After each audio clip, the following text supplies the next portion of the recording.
Good evening, good morning, good afternoon, everybody. My name is Ron Yakir, and this is Jenny's first roundtable. Uh, what do NFTs offer photography and vice versa? We have a very interesting panel today. We have three photographers that are part of Jenny's NFT collection.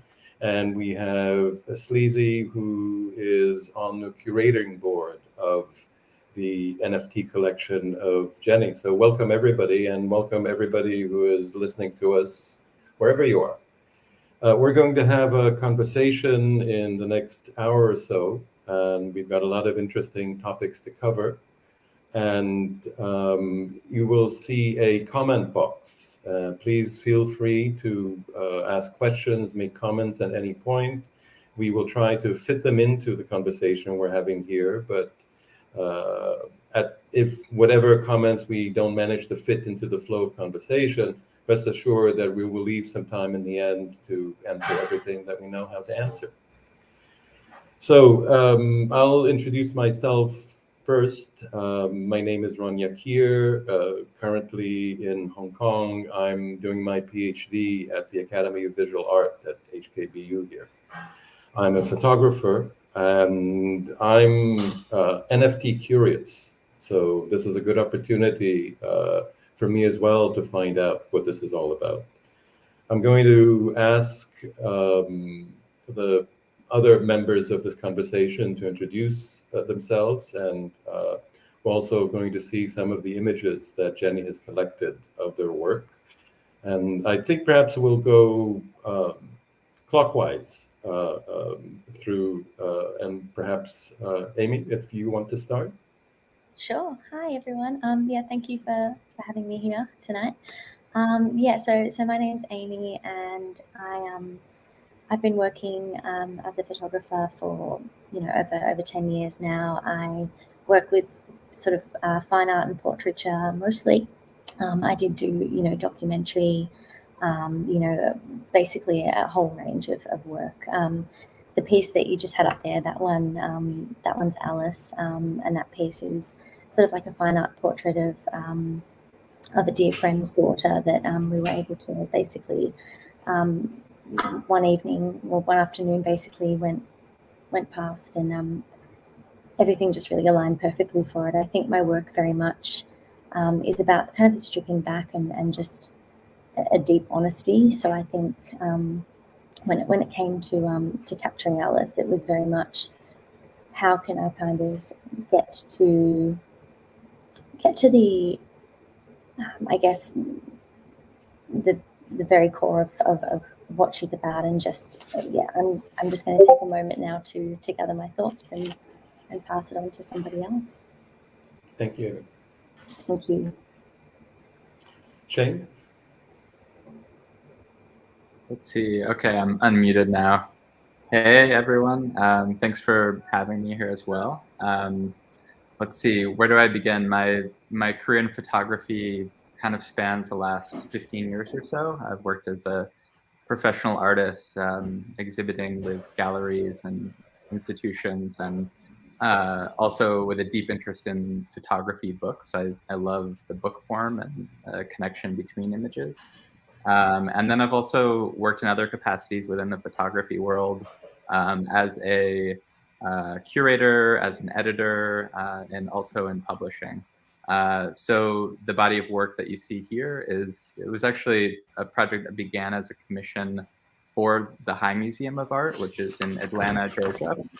They have a series called Picturing the South, which invites artists to make a series of photographs in the American South. And for me, as someone from the Northeast, my connection to landscape was through traditional music. So old time blues, gospel music. And I was very interested not in doing a direct documentary of this, but in a more lyrical sense, exploring that relationship between landscape and music in the American South. So the photographs weave between places that are musically significant, and there was a lot of research behind the production of the work.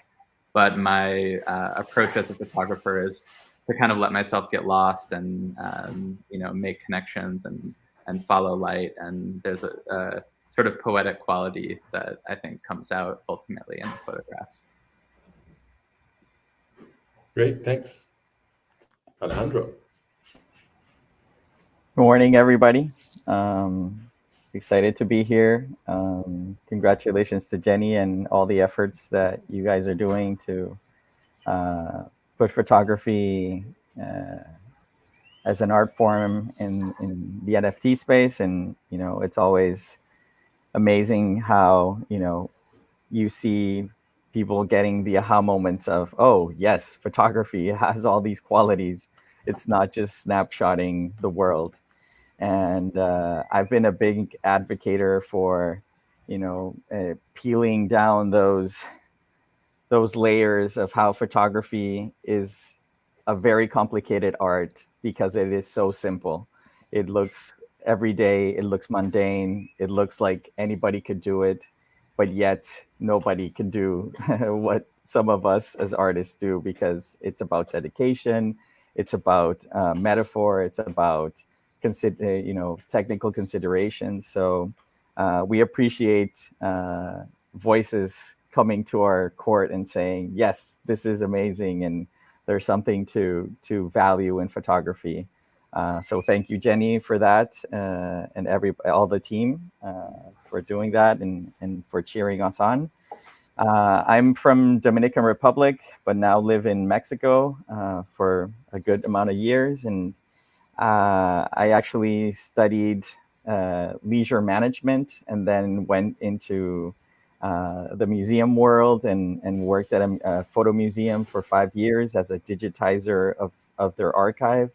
So my path into photography was digitizing work from the 19th century and the 20th century for an archive. So that's how I learned photography. It was by looking at other people's photographs.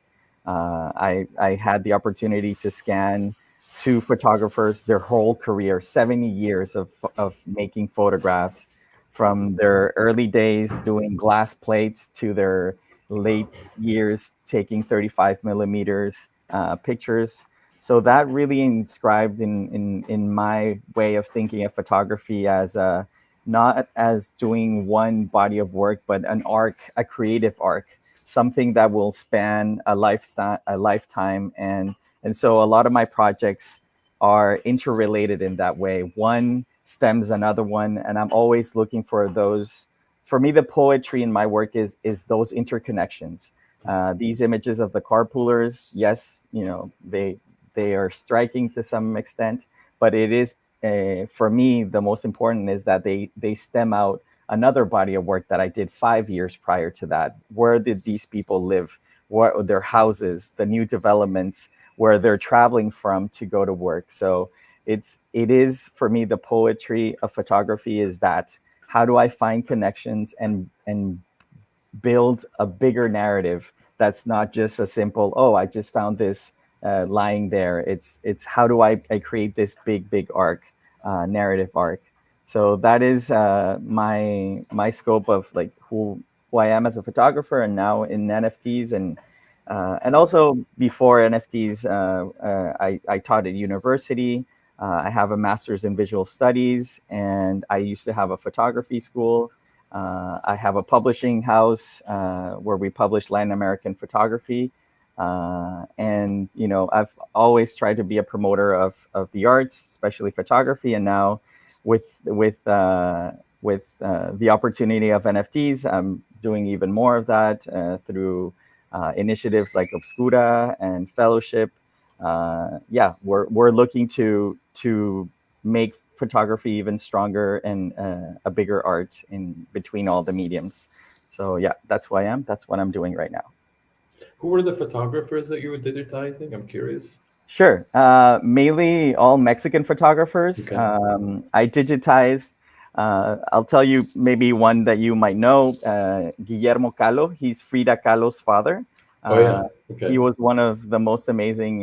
He was German, but he started his photographic career in Mexico. And he used to shoot with 8x10 and 11x14 plates. And that was an amazing experience to digitize his prints. I didn't get to digitize his negatives because there's a very sad story there.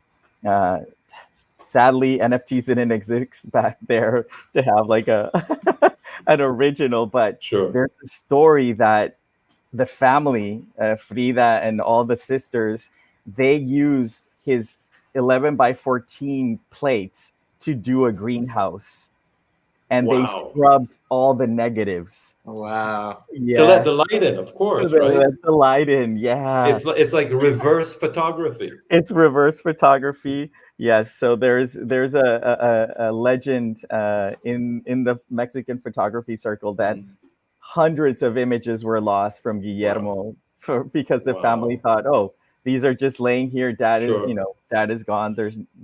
It's not going to be used Let's do anymore. something useful about it, right? Yeah, exactly. Useful photography right there. Yes, yes. Good. Thank you, Alejandro. Sleazy, Jenny, collecting, curating, decision making.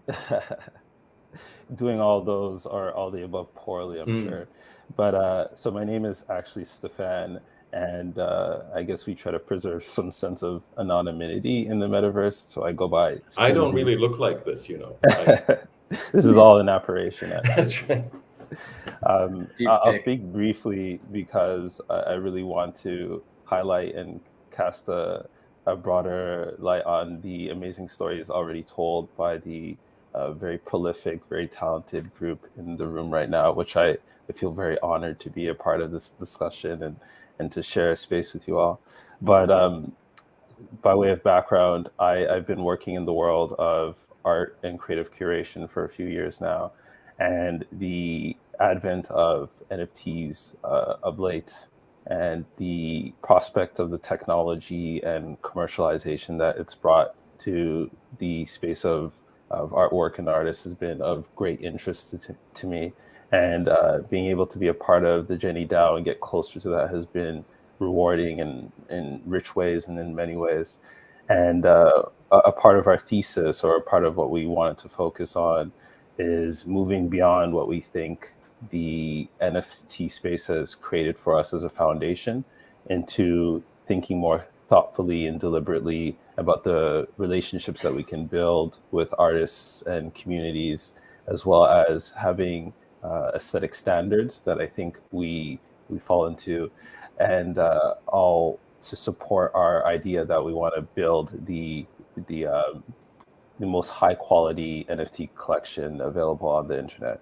And so it should come of no surprise to any of you here that these three have found their way into our collection, and we're very proud of those pieces that we have collected thus far and are looking to collect more. But I personally was drawn to photography, and I think my partner in this, B123, would agree. And you've heard allusions to that already in the conversation, but the storytelling is just vivid.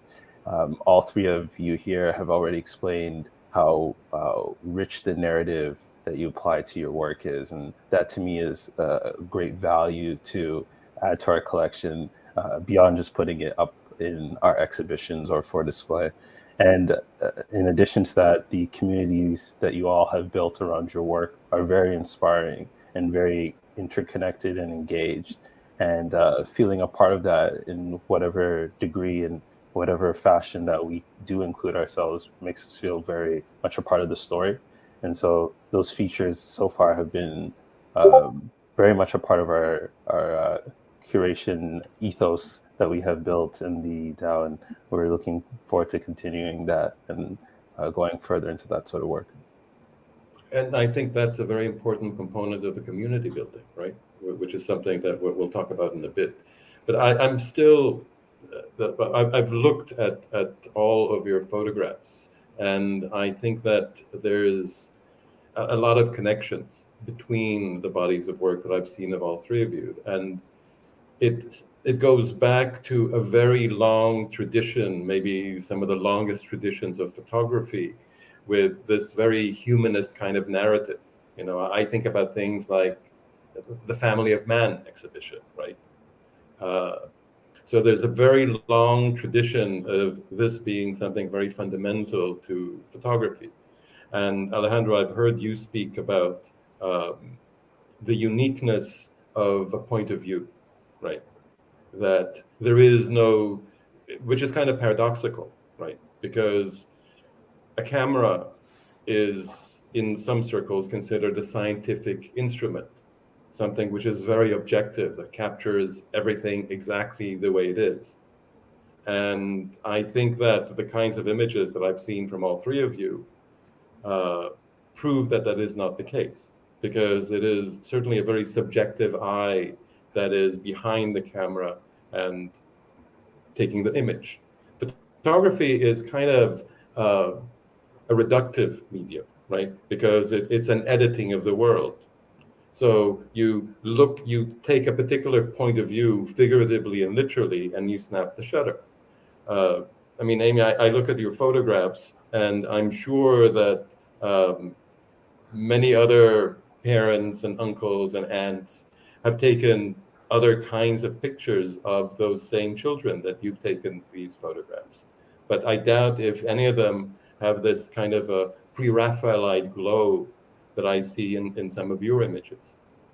And this is something which is very much unique to you and your signature. And this is what makes your vision yours and makes your images unique. And I can say the same thing for all three of you. And it's striking to me, and I'm actually, since I've been doing photography for a while, I'm just so happy to see this kind of tradition persist. As well as, and this is something that to me personally is extremely important, is the attention to the craft and the respect of the craft and the appreciation for the craft of photography. So somewhere I can only think that this is what has driven the curatorial eye that has put all three of you in that same collection, right? So a lot of this is not a surprise to me. Shane, I wanted to talk to you about books that I've heard you speak about before. And this is something which is very close to my heart. And for me, I started doing books, but the books that I've been doing, at some point I made books, but these were not printed editions. These were more like handmade artist books. I want to make unique objects. The drive behind any book is this idea of a whole which is greater than the sum of its parts, right? Can you speak to that? What happens when you turn the pages of a book? Yeah, I'm happy to. I love that about books. I mean, I think that photography is, one of the most perfect mediums for the book form. It's kind of like inherently intimate. It's accessible. It's like relatively affordable. It can travel the world. It's something you can, revisit many times very easily. And then, of course, printing quality can be quite good. So the images themselves can translate in kind of a beautiful way on, like with offset printing, for example.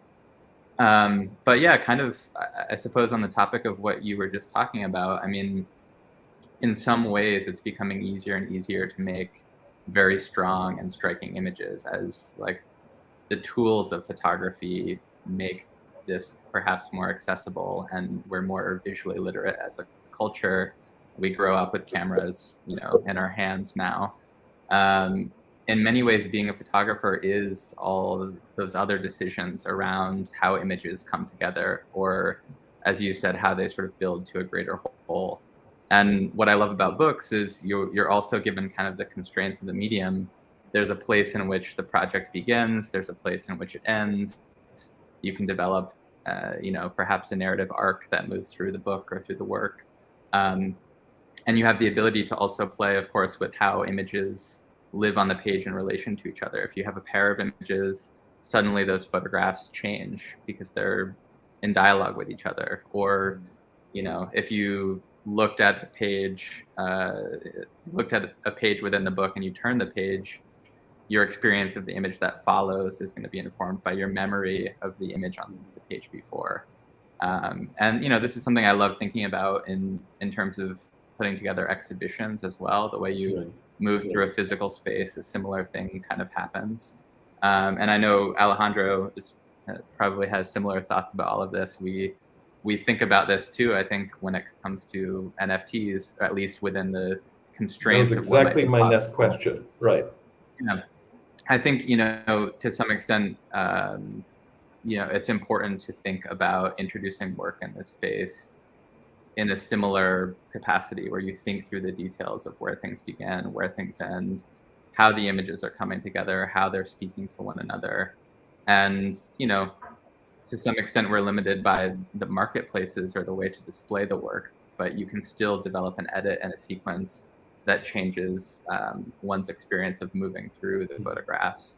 And yeah, that's just something that I appreciate about photography. I appreciate the ability to connect with and engage with a singular image, and to have an image that kind of transcends and moves you or shifts your perspective, but also it's a medium that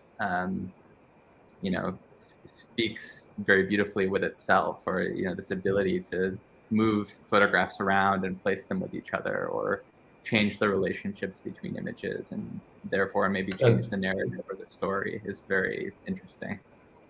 And we're scrolling through one of you. This is from when? The one that, what is the name of this book?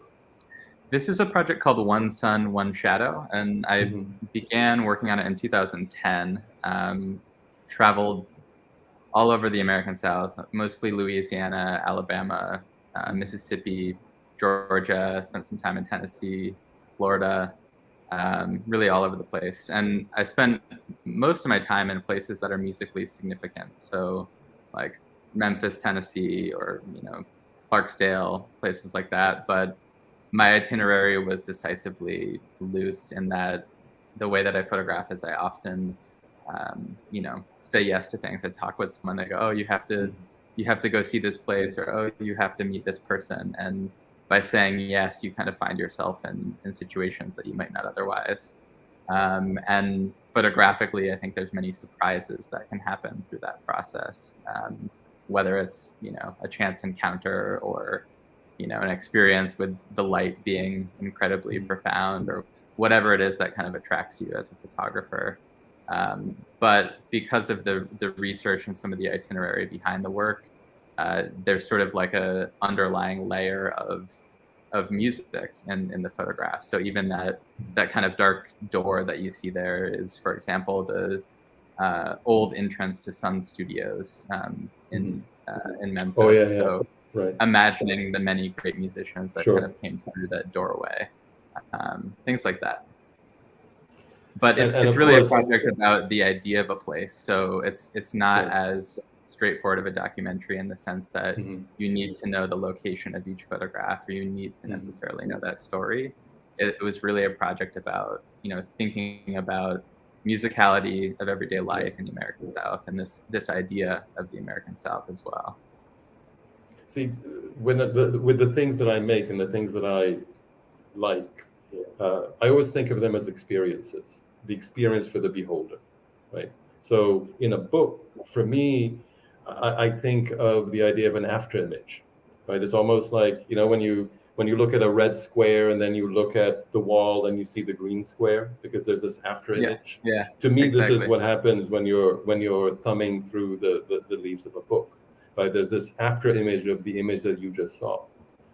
But then what I'm curious about, let's say if this is my thing as a photographer, how do you make an NFT into an experience as opposed to a digital object? So you want to go? Please, Alejandro. You go ahead, Alejandro. Yeah, we have even more than one answer. That's great.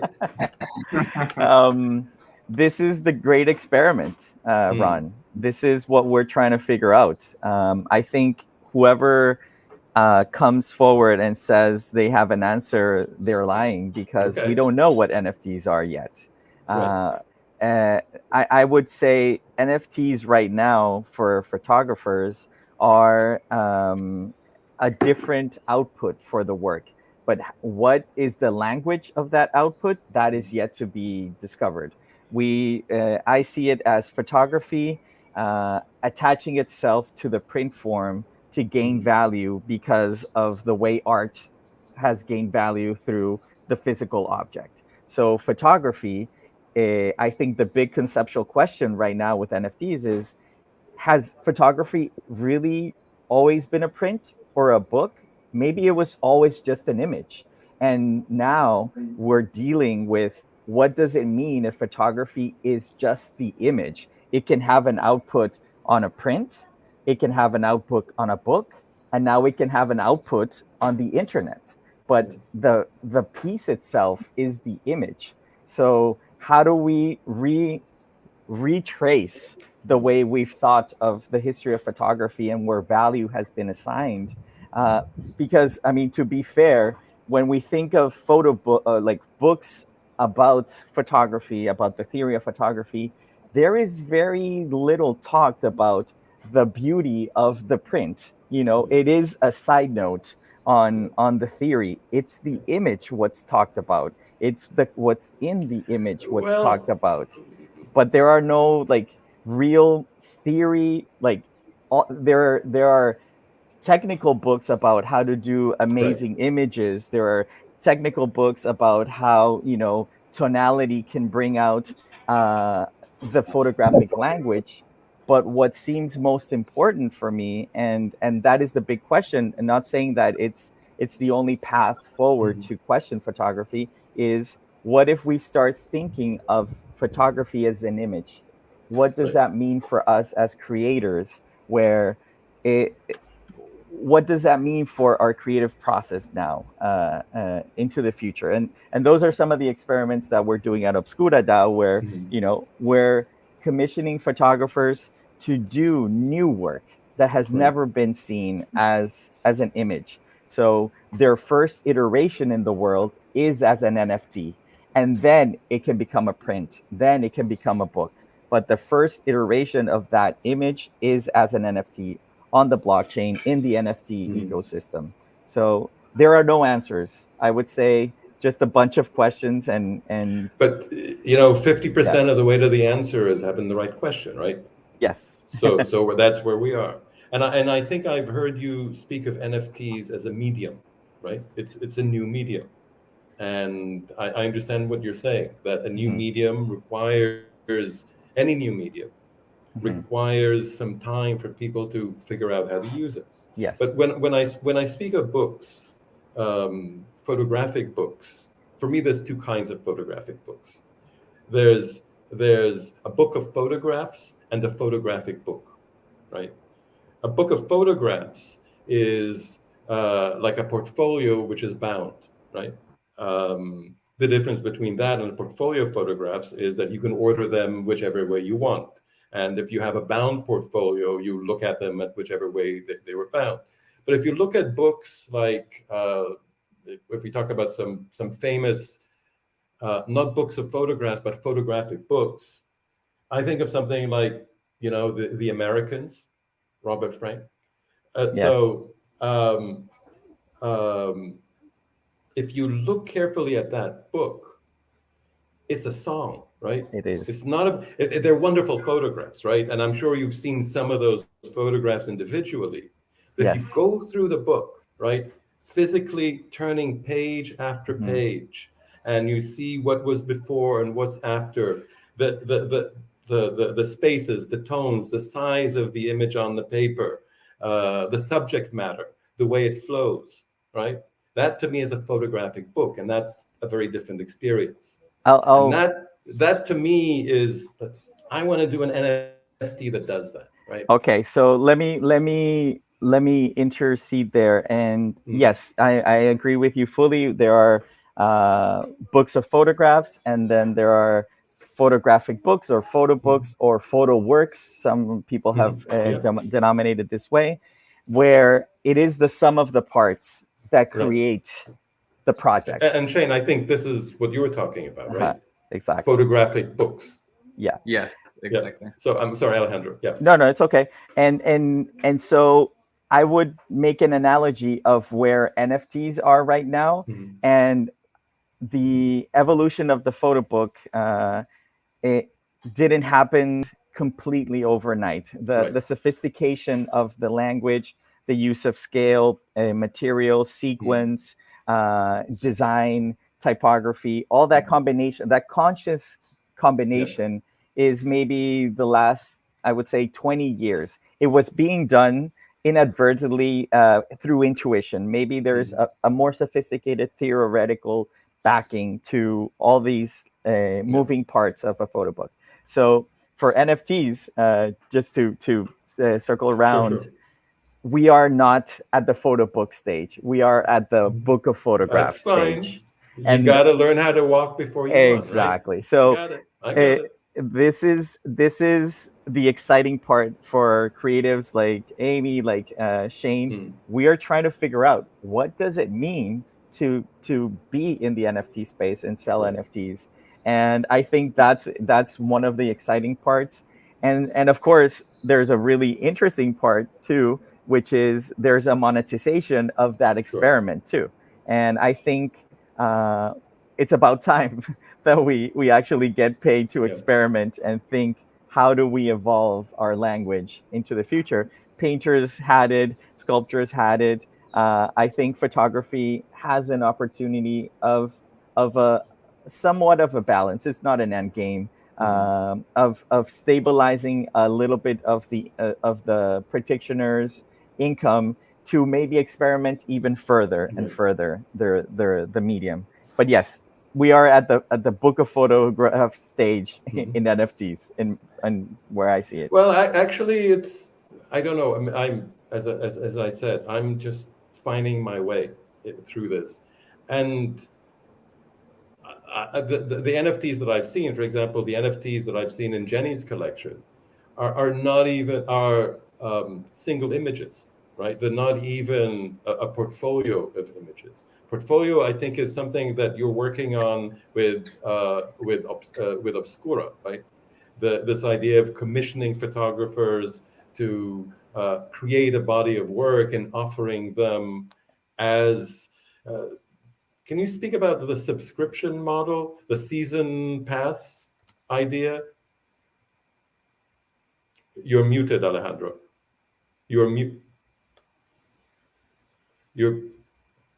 I'm still muted. Okay, I'm sorry.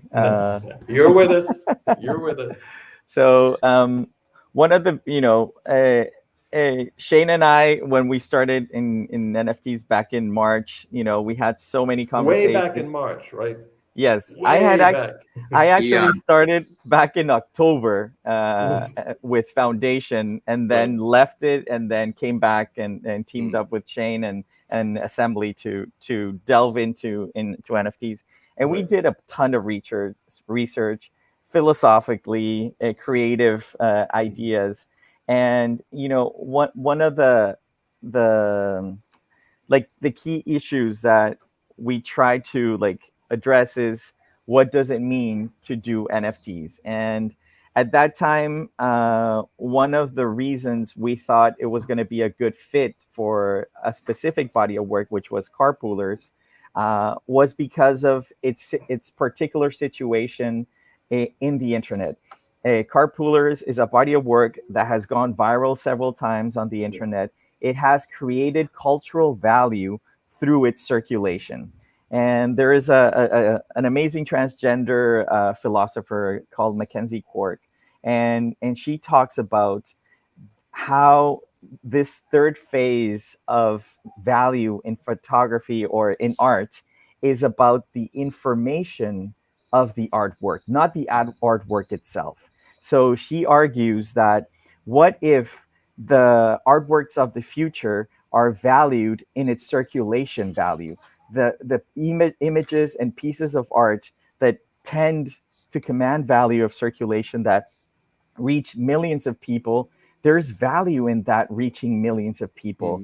And she wasn't even talking about NFTs. She was talking about circulation on the internet. And she considered, she puts some examples that these images are rare, and they have a rarity that they have the capability of reaching a lot of people. So when talking with Shane in Assembly, I was like, well, that's exactly carpoolers. They've been circulating the internet for years and years, and there's no way to harness that monetary value of that circulation. So for us, it was like, yes, on point. This is our first like big experiment. I tried it in October, it didn't work. Let's try it again. And the proof is in the pudding. It did work because people saw the value of the circulation, saw the value of the images. But once that happened, for me, a bigger question started to raise is, well, there's going to be a big wave of onboarding anything previous to NFT technology. What happens from here to the future? And that's when we created Obscura. And Obscura is that proposition of, let's start building the new native NFT photography archive now. Let's commission photographers to come up with ideas, with projects they want to do, where they see the first iteration of their work be an NFT project. And that is the big question. We're in our first season. We have Alex Soth working for us, Todd Heido, Deanna Templeton, Christina de Medel just released her first 55 images of an African king that lives in Bolivia. I saw that. Those are amazing. I was looking at those. Yes. And we have Ruben Wu, who's creating a generative photo project, which is amazing. Oh, he's the guy with the drones, right? Yes. So for Ruben, the idea of the commission is you are constrained. You have a little bit amount of time and you have to do the work. And when I was talking to him to commission him, he was like, I don't know if I can do that, Alejandro. It's like my work takes days, weeks, years.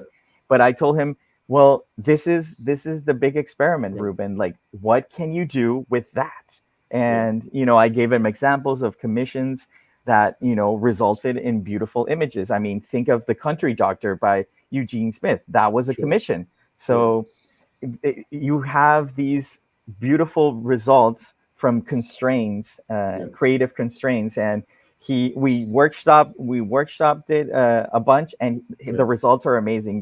We're actually showing the results this Friday, so be ready. It's a beautiful body of work. I saw the past work, right? I went on his site. I saw the name, and I looked on his site. I can't wait to see the stuff that he's coming up. But I also want to talk about this is the photographer's side, right? But I want to turn to the collector, the curator side. And first from you, Alejandro, and then from Sleazy. But what is the season pass idea? Oh, yeah. How does that work? Right. So you've described how it works for photographers, right? Sorry. You commission. No, not at all. It's all important. We've got all kinds of thousands of people are watching us now. Kinds. So, one of the things that is very difficult for artists is to sell your work. It is one of the most cumbersome situations photographers and artists are put into. And creating the season pass system was an opportunity to guarantee the patronage so that the artist is only worried about doing art and not selling work. So we sell 55 season passes for patrons who want to support the creation of future work. The work does not exist. So you buy the season pass and you cat in a bag. A cat in a bag, exactly. and hence what we're selling is not NFTs, but actually support for artists to do work. And in return, your receipt are 8 NFTs from these photographers. So it's almost like, thank you for supporting the art. Here are some NFTs in return. But in reality, we want to support artists mainly. That is our focus. So by buying a season pass, the season means this. The term season refers to the time in which the project is being executed.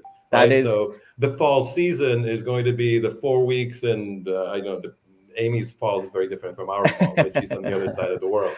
But the fall pass would be for Robin Wood's photographs that he did in October. Taking an East U.S. Coast point of view, right? Yeah. And then so I wait at the end of that season, I get these 8 NFTs that were done in the season for which I have got it. Exactly. We release them every 2 weeks. So There's 2 in January, 2 in February, 2 in March, 2 in April, and so forth. Our seasons are 4 months and 2 photographers per month. So 8 photographers per season. That's a very unique model. Yeah. Yeah. It's complicated to explain, but people are really happy with the results and the NFTs that they're getting. On both sides of the transaction, right? Yes. Yeah, and which is the best kind of transaction. Yes. Sleazy, I wanted to talk to you as a collector, right? But it just so happens that you're collecting for a bunch of people's walls, not just for your own. Right. What does it mean? I'm really an object person, right? I like stuff, and some people, I think of myself as a collector. Other people may call me a hoarder, right? But it's stuff. NFTs, you can say a lot of things about NFTs that they're certainly not stuff, right? So tell me about collecting NFTs. Could be NFTs and specifically NFTs of photography. What is it? What's in it for you? Where's the satisfaction? So just to comment on the word stuff, I think what we've been wrestling with and deliberating within ourselves and within our space is how do we redefine and codify value in a way that aligns to the current technological opportunities through NFT. And I think that is a question of critical importance. And to go back to the train of thought that we were on around the great experiment that NFTs propose, I think the one thing we haven't spoken enough about this era and this time is the unique value, a non-trivial unique value of what's occurring right now in this conversation. Because we've purchased NFTs, we now have access to the real people and lived experiences behind the creators who create this excellent work.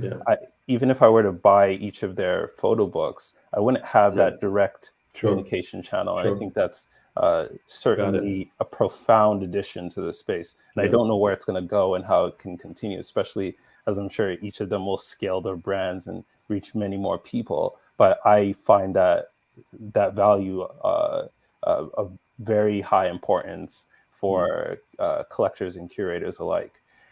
Another thing I might comment on is how we can continue in partnership and in community work with and support the artists in a way that's mutually and reciprocated. And that to me is very interesting. That's another thing we're looking to explore. Aside from just owning pieces and exhibiting them in whatever way that feels true and beautiful for us, how do we create value for the contributors and the creators that we work with so that they want to work with us and that they want to work in liaison with their creative process. And so I think this, again, introduces a very unique opportunity as a collector that I haven't seen and is unprecedented for me as working in the creative space in general. So you're like, I've never thought of it. This is great. I've never thought about it this way. You're basically you're taking the Marxist model and turning it on its head. You don't have like producers on the one side and consumers on the other side, but there's some kind of a community even in that sense, some kind of a partnership. And now the Alejandro, this model is making sense to me in a whole new way, right? This whole connection that doesn't happen, this involvement of the maker in financing the make and the involvement of the donor, the recipient of the work in the making itself, which I think is something very unique that doesn't happen any other way. That to me is a big revelation. I'm going to stand on a soapbox here quickly and say one of my gripes one of my gripes with art galleries and typical ways of exhibiting work has been the emotional distance it necessarily creates between the creator and the consumer or the member of the audience. And now for the first time, I'm able to sit in space with Amy, Right. Shane, and Alejandro, and experience the intimacy Sure. to which they see their work and create their work. And I think that, Yeah. again, is codifying value in a way that just hasn't been approached ever before. Amy, I wanted to talk to you because I think your work is amazing. Thank you. It has this timeless quality that is really striking. Thank And I've seen that you've been in a lot of competitions and a recipient of awards. And I've seen that you have prints for sale on your website, and there's other venues in which you sell your work. And I think you also do commissions, right, of portraits Yeah. with people. Yeah, so it's interesting. I'm sort of, as I've moved into the NFT space, I guess that that client or commission work is now, I'm starting to move more into working on personal projects, particularly when we are talking about through Obscura. Like I've found this renewed energy and this ability to kind of undertake projects that maybe weren't possible before. So that's one thing that's really has been brought to the forefront, I guess. Sort of the work that I do, I guess I'm really, really interested in working from the mother gaze and working in an intimate, honest way. Like I guess I didn't really get to talk too much before because I kind of, descended into this moment of going very inward, but which is what I generally do. But I guess I just have a deep, deep curiosity and always have since I was a young child. And I remember even just photographing my parents in this way that kind of honored that, I had this complicated relationship with them, but I wanted to find their softness in any way. And it was whether or not I was just focusing in on a single curl that my dad had or something. I was always looking for the connection or the softness or the tenderness, I guess, and the connection. So I think that's carried me through a whole different, lot of different styles and a lot of different, projects that I've worked on over the years. But I think the one thing that I always come back to is that deep humanness. And now becoming a mother, it's taken on a completely different level, I think. And what does it mean for you that an image of yours is owned by somebody as an NFT, as opposed to a print that they put on a wall, as opposed to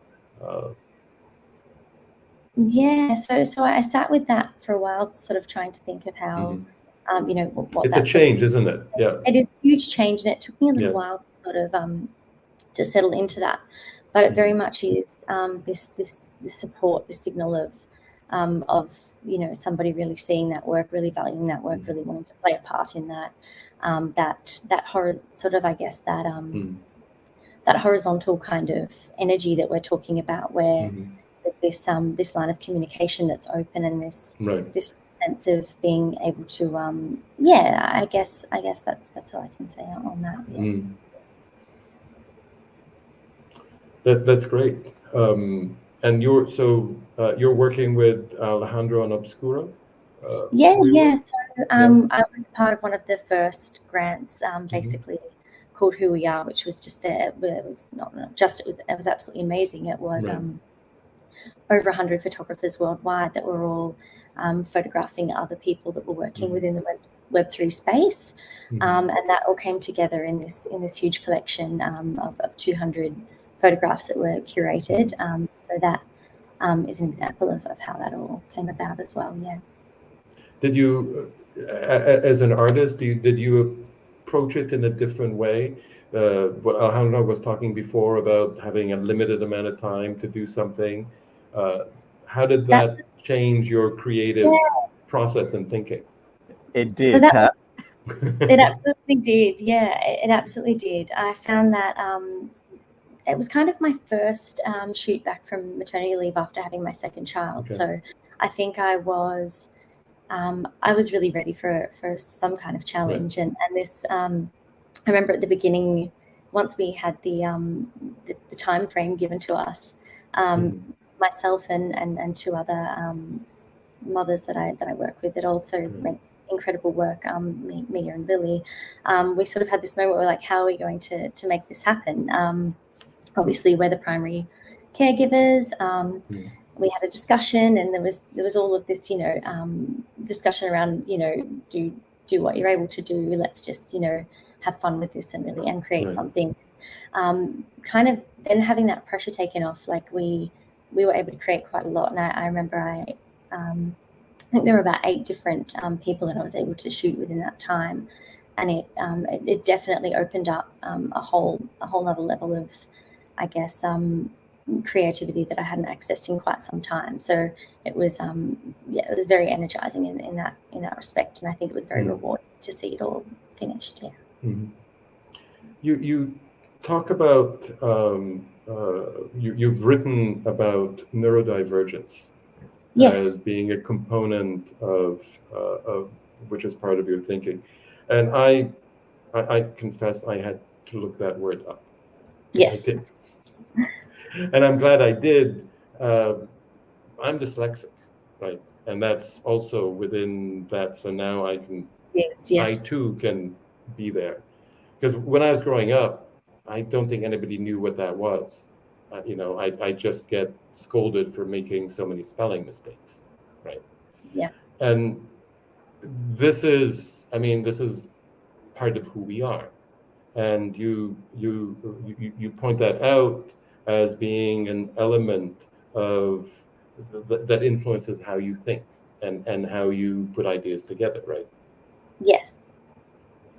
Yeah, I would say so. I mean, like basically after my first child was born, there's very much this, there's always this unraveling, and there's this real breaking open, I guess. And for me, it kind of unmasked a lot of things that I think that I had managed to keep pretty well under wraps throughout my earlier years. So diagnosed with ADHD as an adult, and that for me, everything then began to sort of make sense. The way that the way that I'd seen the world, the way that photography offered me that way to kind of, as you say, that reductive kind of element of photography.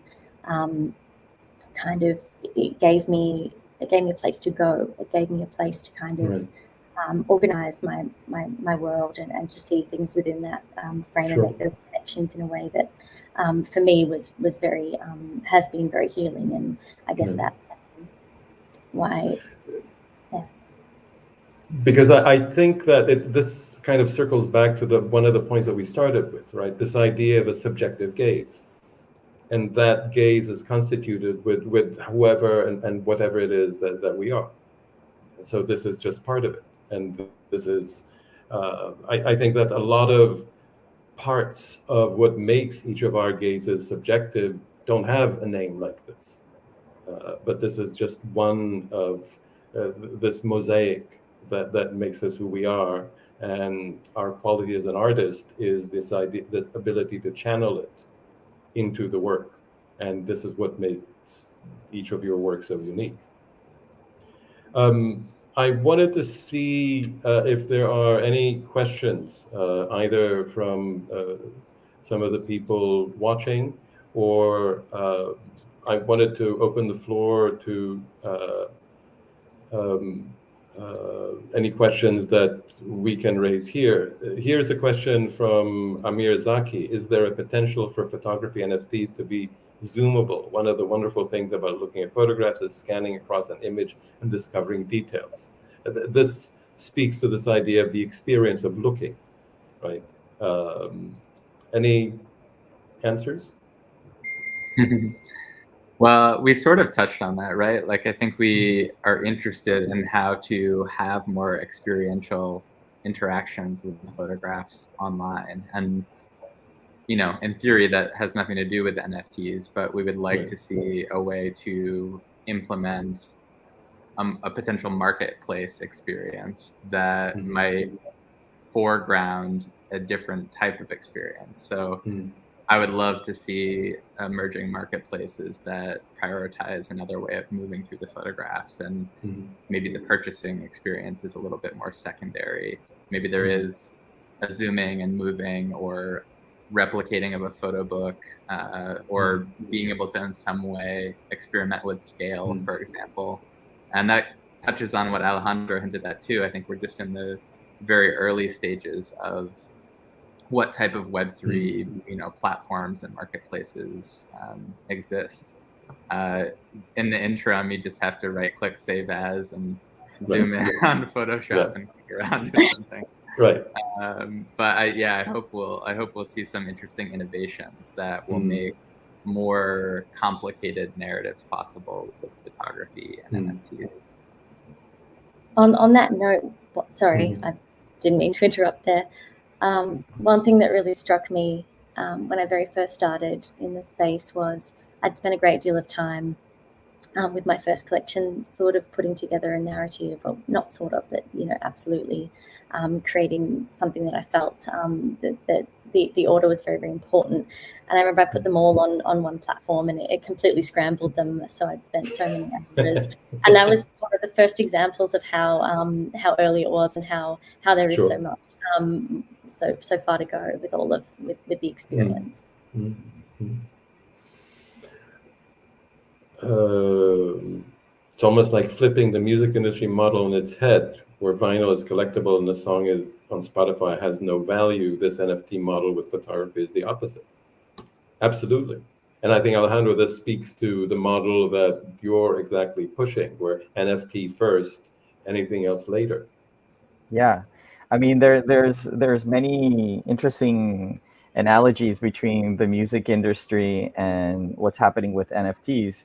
I was talking the other day with Joel Sternfeld about NFTs, and he told me, I've always had a dream about every time somebody posts my image, I get a microcent for that post of my image.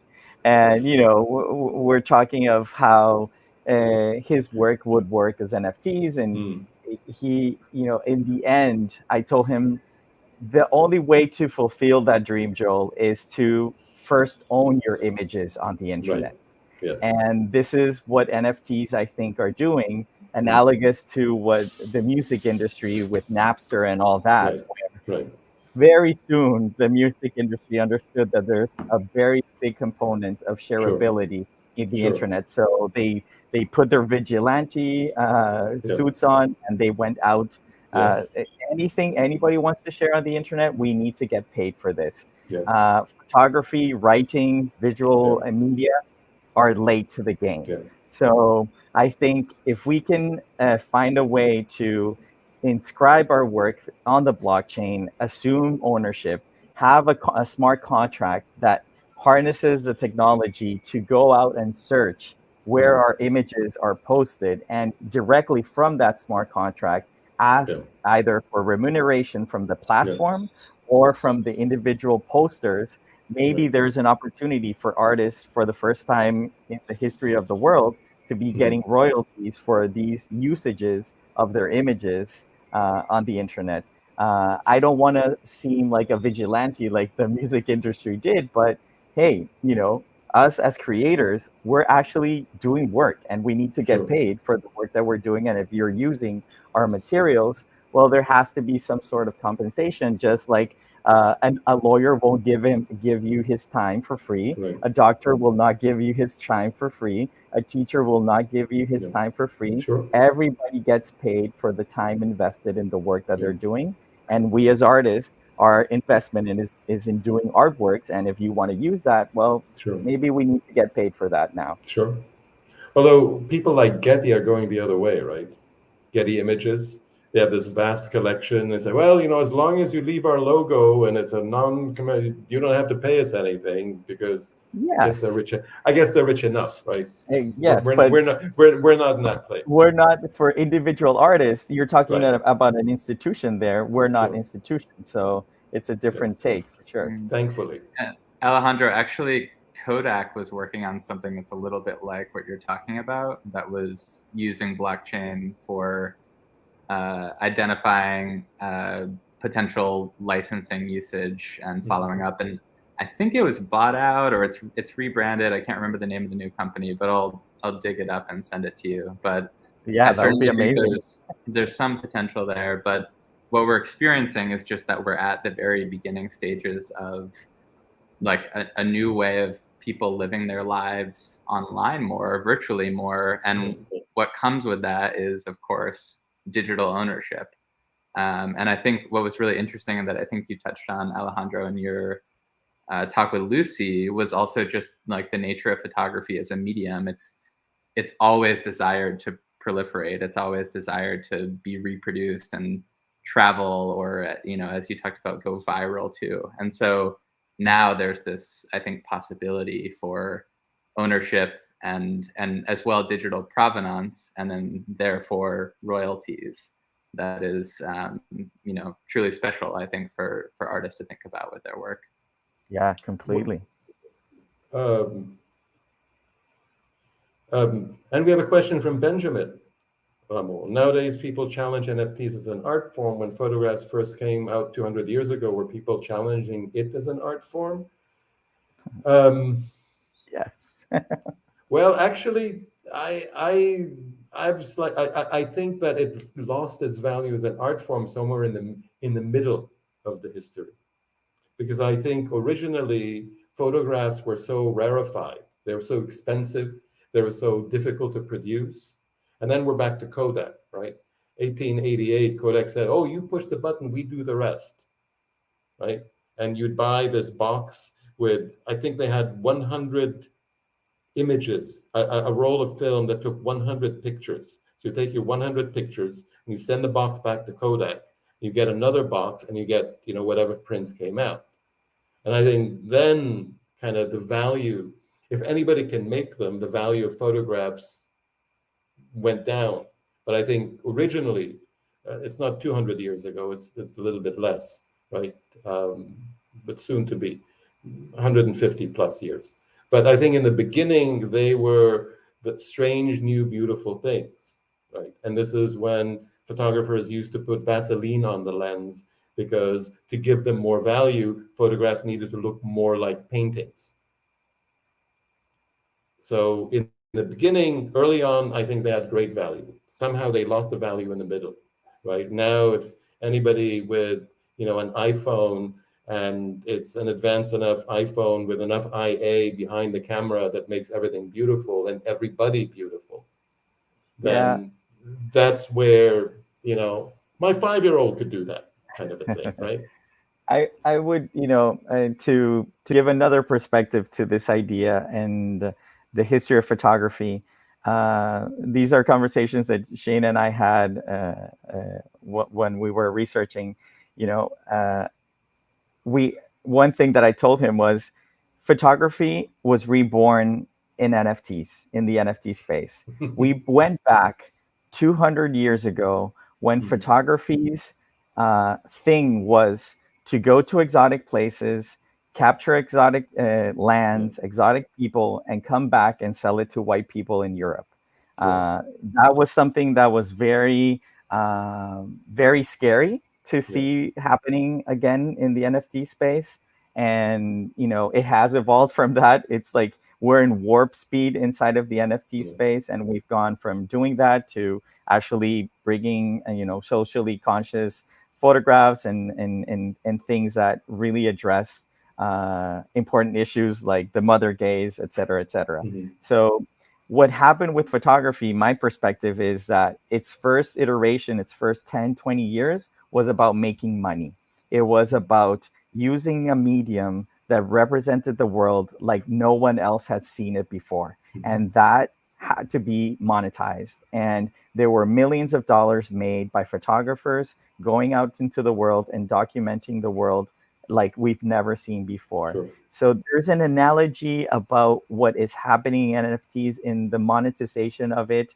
Yet we cannot ignore that there are 200 years of mistakes and advances in the way we perceive ourselves as creators, the wrong things that we've done as creators, and the good things that we've done as creators. So NFTs are an amalgamation of all that, all those good things and all those bad things.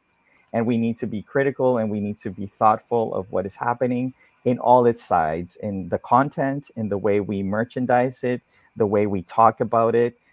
This is, again, the great experiment for photography in the 21st century, I think. And it's an exciting moment, because we're having to come out of our complacency that photography has been inscribed since the internet came about, and said, you're not valuable in the internet, we're going to take that value away. And now, ironically, the internet is what's giving value and creating all these interesting conversations again. So, yeah. What about a connection between this and the metaverse? Are people developing collections of NFT photographs to put next to their palm tree on their island? Let's ask Jenny. Let's ask Jenny now. I don't. Jenny, do you have an island yet, or just a palm tree? Just the palm tree. We're working on the island, and it's going to be First, you start from the palm tree, and then you build right? From the initial. That's a very unique approach, right? Top down. Well, going back to the experiential elements that this this technology affords, I personally am very curious to see how we continue to extend our roadmap into how are the unique and innovative ways we can actually experience the pieces in this metaverse concept. And I think it's going to be an evolved form beyond just virtual gallery. I think that's version 1 and very entry level. But I'm curious to, again, see how we can tell and display the richness of these stories that these creators create through what the technology can afford and hold.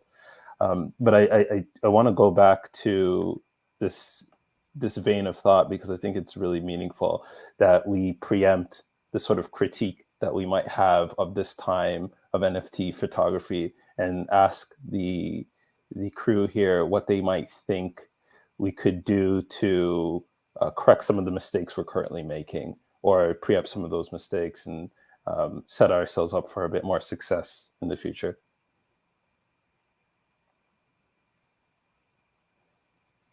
Wow. Well, that's a big question. I mean, the history of photography, as we sometimes call it, is just full of so many blind spots and so many issues. And, I think with building a collection, there's an opportunity to be really mindful of that, of course, and, develop something that is global, develop something that represents diverse identities, diverse approaches to photography, that fills in some of these blind spots and mistakes of the history of photography. And I mean, it was so interesting is, in terms of what we talked about with Alejandro too, there's, the past, there's the photographic history, as we might call it, and then there's the present and everything that's sort of coming forward. And there's a lot of photographers that are entering the NFT space or placing their work on the blockchain that have, cultural value already for their work, or they've established themselves and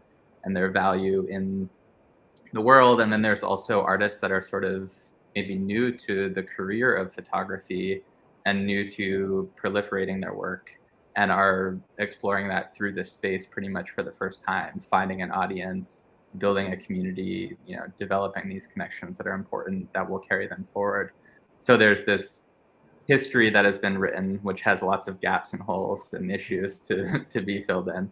And then there's a new history that's being written as well. And I think paying really close attention to both of those directions and being as mindful as possible of the mistakes we've made in the past, and how we can, build the best thoughtful collections and connections between photographs possible, is really all we can do. And, the best way to do that is to often have a lot of people at the table and have important, difficult, complicated conversations, and, push to be as transparent as possible and connected as possible in that process.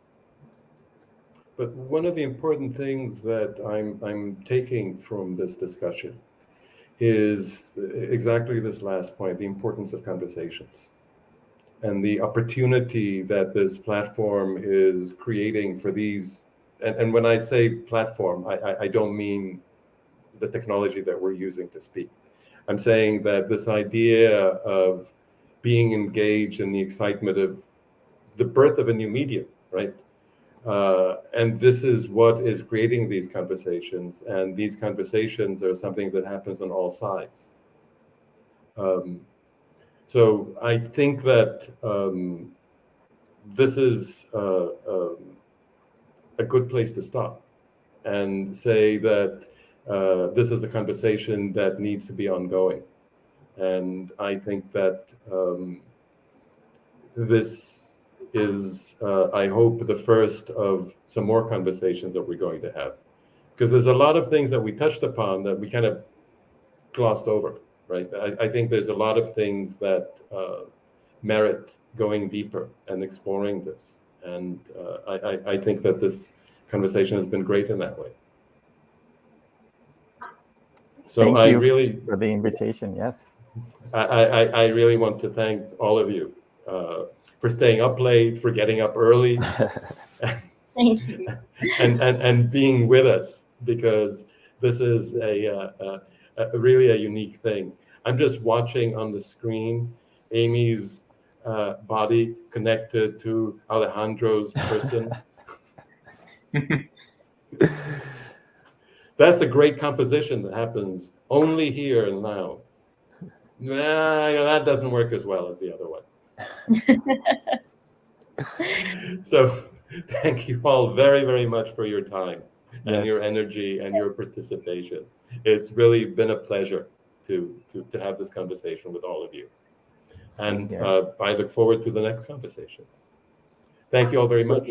Good night. Thank you. Good morning. Take care. To be Take care. continued in the metaverse. In the metaverse. GM, everybody. Bye-bye. Bye-bye. Bye. Bye.